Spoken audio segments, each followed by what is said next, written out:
नमस्कार दोस्तों, my name is Shravan Yadav and today we are going to discuss about SWIFT system. क्या है Swift system, कैसे ये वर्क करता है, क्या इसका प्रोसेस रहता है।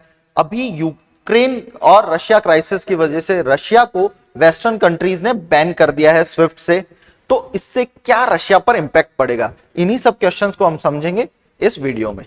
तो गाइज, सबसे पहले हम समझते हैं कि ये है क्या, स्विफ्ट क्या है। तो बेसिकली स्विफ्ट क्या है? Swift is a global messaging software जो एक कंट्री से दूसरी कंट्री के बैंक में, एक कंट्री के बैंक से दूसरी कंट्री के बैंक में एक मैसेज ट्रांसफर करता है जो सिक्योर्ड मैसेज होता है। तो बेसिकली ये कोई मनी का मूवमेंट नहीं करता, ये कोई पेमेंट गेटवे नहीं है। This is just a messaging platform, financial message obviously. तो इसका हेडक्वार्टर जो है वो कहां पर है? बेल्जियम में है। और इसमें ये क्या है? ये ग्लोबल ओन्ड कोऑपरेटिव है, मतलब बहुत सारे ग्लोबल, जितने भी ग्लोबल बैंक है जो इसके मेंबर हैं, वो सब ही इसके क्या है? ओनर से कोऑपरेटिव है ये बेसिकली एक। तो it allows financial entities to send and receive message about financial transaction in a secure and standardise reliable environment. Same इसका एनवायरमेंट होता है, उसके लिए एक स्विफ्ट कोड जनरेट होता है जिसको हम आगे देखेंगे कि क्या होता है स्विफ्ट कोड। तो it was founded in 1973 by 15 countries and there were 239 banks, group of 239 banks जो जिन्होंने मिलके ये electronic messaging, financial messaging service और प्लेटफॉर्म बनाया। ठीक है, मैसेज जो होते हैं इनक्रिप्टेड होते हैं। इसमें क्या होता है स्विफ्ट कोड, इसे समझ लेते हैं हम। अब ये कोड जो है यही इनक्रिप्शन है। तो कोड क्या होता है? बेसिकली बैंक कोड होता है। पहले आपके बैंक का जो कोड होता है 4 लेटर्स का, वो होता है। देन उसके बाद आपकी जो भी कंट्री है उसका कोड होता है लेटर्स में। उसके बाद लोकेशन कोड होता है कि कौन सी लोकेशन से आपने, कहां पे आपका सिचुएटेड है, उस लोकेशन का कोड होता है। देन ब्रांच का कोड होता है कि किस ब्रांच का, एसबीआई का जैसे आप देखते हैं तो डिफरेंट डिफरेंट ब्रांच का डिफरेंट कोड हो जाता है। तो ये 8 to 11 कैरेक्टर्स का स्विफ्ट कोड बनता है जो एक जगह से दूसरी जगह जाएगा। वर्क कैसे करता है स्विफ्ट, हम ये देख लेते हैं। तो बेसिकली स्विफ्ट कैसे वर्क करता है? सपोज आपको यहां से $10,000 अपने किसी फ्रेंड को भेजने हैं यूएसए में, है ना। आपको यूएसए में यहां से $10,000 भेजने, तो आप अपने बैंक एचडीएफसी बैंक के पास जाते हो। सपोज एचडीएफसी बैंक के पास जाते हो और वहां पर अपना क्या करते हो? स्विफ्ट कोड डालते हो।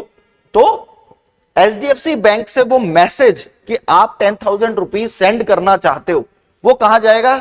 सेंडर कॉरेस्पोंडेंट बैंक जो यूएसए में है उसके पास।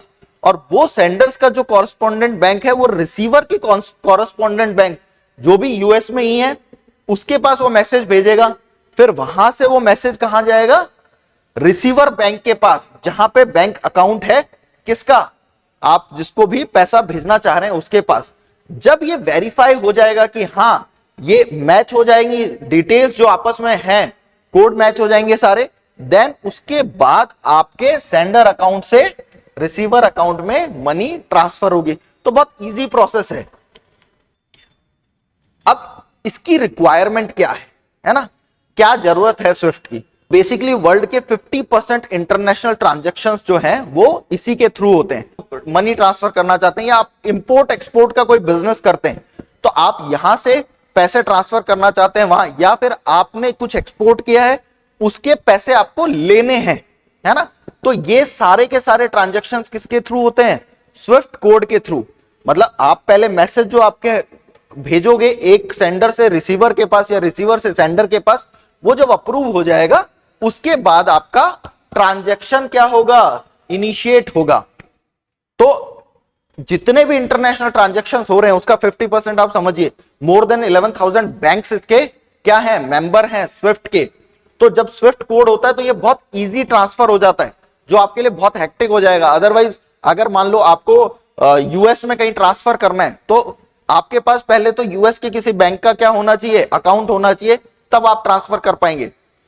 बट इस तरह से अगर आप ट्रांसफर करते हैं स्विफ्ट के थ्रू तो आप यहां की किसी बैंक से किसी भी बैंक में किसी भी अकाउंट में मनी ट्रांसफर कर सकते हो या वहां से रिसीव कर सकते हो। आई होप आपको समझ आ गया होगा कि स्विफ्ट सिस्टम कैसे वर्क करता है और इसका बेसिक रिक्वायरमेंट क्या है, क्यों ये जरूरी है। अच्छा, अब क्या होगा, क्यों इसे रशिया को बैन क्यों किया गया। नेक्स्ट क्वेश्चन आता है कि रशिया को बैन किया क्यों गया है स्विफ्ट सिस्टम से। अच्छा, रशिया के सारे बैंक्स को बैन नहीं किया गया है, कुछ बैंक्स को बैन किया गया है इसमें।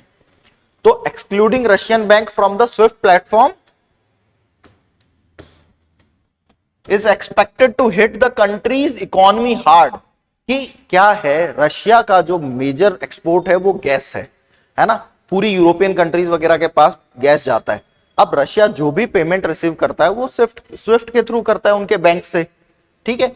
मान लो वो एक्सपोर्ट कर रहा है तो पेमेंट जो आएगी वो स्विफ्ट के थ्रू आ रही है। तो अगर उसको स्विफ्ट से बैन कर दिया तो उसके एक्सपोर्ट्स की पेमेंट अटकेगी, वो जो इंपोर्ट करता है उनकी पेमेंट नहीं कर पाएगा। तो बेसिकली वो कट ऑफ हो जाएगा, कहां से, वो कट ऑफ हो जाएगा एक्सटर्नल कोई भी इन्वेस्टमेंट से, कोई भी उसके पास ट्रांजैक्शंस नहीं हो पाएंगे, है ना, उसके बैंक अकाउंट्स में पैसा नहीं आ पाएगा बाहर से कोई भी। तो ये इनका मोटिव है कि रशिया के पास कोई भी क्या ना हो, कहीं से भी कोई इन्वेस्टमेंट ना आए, कोई पैसा ना आए, और उसके पास जो ऑलरेडी पैसा है उसका फॉरेक्स रिजर्व जो है वो वॉर में वाइप आउट हो जाए। कुछ इसी तरह का आज सुबह जो बाइडेन का स्टेटमेंट भी था कि उनके जो 630 बिलियन उनका फॉरेक्स रिजर्व है वो वाइप आउट हो जाएगा। तो सैंक्शंस, मैक्सिमम सैंक्शंस लगाए जा रहे हैं रशिया पे, फाइनेंशियल सैंक्शंस, जिसकी वजह से रशिया बैकआउट कर ले वॉर से, ठीक है गाइस। बट क्या वाकई में रशिया पे उतना ही इंपैक्ट होगा जितना सोचा जा रहा है। देखिए क्या है कि यूरोपियन कंट्रीज भी बहुत ज्यादा डिपेंडेंट है रशिया पे, रशियन गैस की वजह से। तो अगर क्या होता है विंटर सीजन में अगर यूरोपियन कंट्रीज को गैस नहीं मिलती तो उनके एनर्जी का सोर्स रशिया से जो गैस आती है मैक्सिमम वही होती है, तो उनके लिए वो बहुत प्रॉब्लमेटिक हो जाएगा, ठीक है। जो भी एनर्जी के सोर्सेज को उनको अगर चलाना है तो उसके लिए क्या चाहिए, रशियन गैस चाहिए, तो वो भी काफी हद तक डिपेंडेंट है रशिया पे। इसीलिए स्विफ्ट बैन करने में थोड़ा टाइम भी लगा, बिकॉज ये जो कंट्रीज थी यूरोपियन कंट्रीज, कुछ कंट्रीज वो रिलेक्टेंट थी स्विफ्ट बैन करने के लिए कि रशिया को स्विफ्ट बैन किया जाए। बट ये स्विफ्ट बैन पहली बार हुआ है क्या? नहीं, रशिया को 2014 में जब रशिया ने क्रीमिया को एनेक्स किया था, वहां पे इवेड किया था रशिया ने क्रीमिया में, तब भी स्विफ्ट बैन किया था। उसी टाइम से रशिया ने क्या स्टार्ट कर दिया, अपने फॉरेक्स रिजर्व्स को बिल्ड करना स्टार्ट कर दिया। मॉस्को को 2014 में जब उसने क्या किया था, क्रीमिया को इवेड किया था, तब भी स्विफ्ट बैन किया था। तो तब से उसने अपने जो फॉरेक्स रिजर्व हैं उनको बढ़ाकर कहां तक पहुंचा लिया है, सॉरी 630 बिलियन, जिससे कि ऐसी कोई सिचुएशन आए तो उनको प्रॉब्लम ना हो। अब ये जो पैसा है ये अपना पैसा यूज कर सकते हैं। उसके साथ क्या किया रशिया ने अपना खुद का स्विफ्ट जैसा एक मैसेजिंग सिस्टम बनाना स्टार्ट किया, system for transfer of financial messages, जिसमें मोर देन 400 बैंक्स हैं और काफी कंट्रीज इससे जुड़ी हुई हैं। हालांकि ये इतना ज्यादा अभी इफेक्टिव नहीं है, मैसेजिंग सिस्टम उतना इफेक्टिव नहीं है, बट रशिया ने 2014 से इसे बिल्ड करना स्टार्ट कर दिया था। चाइना भी कहीं ना कहीं एक ऐसा ही स्विफ्ट जैसा मैसेजिंग सिस्टम बिल्ड करने की कोशिश कर रहा है। तो एक्सपर्ट्स का मानना है कि मे बी उतना इंपैक्ट रशिया पर ये ना करे स्विफ्ट बैन, और उतना ही इंपैक्ट यूरोपियन कंट्रीज पे भी हो सकता है अगर उनको एनर्जी का सोर्स नहीं मिलता इन विंटर सीजन, हो सकता है। बट यूरोपियन कंट्रीज का कहना है कि हमारे पास सफिशिएंट गैस ऑलरेडी रिजर्व्ड है। तो ये स्विफ्ट का मोटिव है, स्विफ्ट बैन करने का रशिया को। आई होप गाइज आपको वीडियो समझ आया होगा, आपको ये क्लियर हो गया होगा कि स्विफ्ट जो है एक सिक्योर्ड मैसेजिंग प्लेटफॉर्म है फॉर फाइनेंशियल ट्रांजैक्शन, और वर्ल्ड के half of the financial transaction Swift के थ्रू हो रहे हैं। If you like the video please hit the like button, हमारे चैनल को जितना हो सके सब्सक्राइब करें, अपने फ्रेंड्स एंड फैमिली के साथ शेयर करें। If you want this PDF you can get this PDF from our Telegram channel. नमस्कार दोस्तों।